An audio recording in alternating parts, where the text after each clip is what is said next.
أحضر لي الفطور. بما إنه أنا مسوية دايت ماكل شي كلش دسم.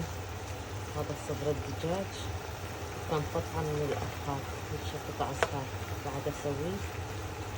حمسته بالأول، ضفت عليه البهارات الفلفل والملح، ضفت له شوية ماي، مسبقا حامسته بصل وباذنجان وكوسة وفلفل، أضيفه فوق أنزله.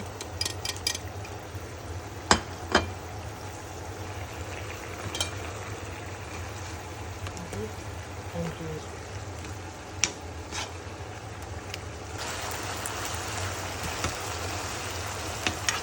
جربوه، هاي ثاني مرة أسويها كلش طيبة، بس أول مرة راح ننزلها.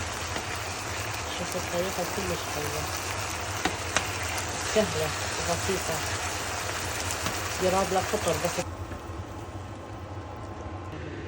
جاهز الطبق، كلش حلو، أتمنى يعجبكم.